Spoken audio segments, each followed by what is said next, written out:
খুবই ইউনিক টেস্টের একটা রেসিপি বানাবো আজকে, তাও আবার বেগুন দিয়ে। কারণ বেগুন দ্বারা মানুষ এতটা এক্সপেক্টই করে না যে এটা দিয়ে এত ভালো রেসিপি হতে পারে। এন্ড দিস ইজ কল বেগুনের টক বা বেগুনের বাহার অথবা আচারি বেগুন। তো এর জন্য আমি লম্বা বেগুন নিয়েছি, তার মাঝখান থেকে 4টা ভাগ করে নিলাম, তবে মাথার পাশটা কাটিনি, এটাকে রেখেছি এরকম আস্তে। তারপর সেখানে দিয়ে দিলাম হলুদের গুঁড়া, মরিচের গুঁড়া আর লবণ দিয়ে এটা ভালো মতো মেখে নিতে হবে।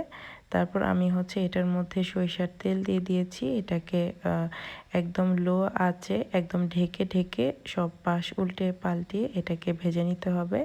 তো মূলত বেগুনটাকে এই ভাজার মাধ্যমেই কুক করে নিতে হবে। Then to the same pan we are gonna add some chopped onion. Then পেঁয়াজ এবং কাঁচামরিচকে একটু ভেজে আমরা এখানে অনিয়ন পেস্ট ব্যবহার করব। তারপর এটাকে ভালো মতো কষিয়ে তারপর আমরা এখানে অ্যাড করে দিব আদা রসুনের পেস্ট, জিরার পেস্ট। দেন আমরা এখানে দিয়ে দিব হলুদের গুঁড়া, মরিচের গুঁড়া, ধনিয়া গুঁড়া, জিরার গুঁড়া, লবণ, বেসিক স্পাইস যেগুলো থাকে। মূলত যেহেতু বেগুনটা কুক করা আছে, তো আমরা এটাকে মশলাটাকে ভালো মতো কষাবো। তো তারপর আমরা এখানে দিয়ে দিব টমেটো কুচি করে কেটে দিয়েছি। দেন আমরা এটা কষে আসলে এটার মধ্যে দিয়ে দিব তেঁতুলের টক আর ধনেপাতা। দেন মশলা সুন্দর মতো কষে আসলে আমাদের কুক করা বেগুনগুলো এটার মধ্যে দিয়ে 2-3 মিনিট কুক করলে এটা ready. That's for today. Thanks for watching and follow for more.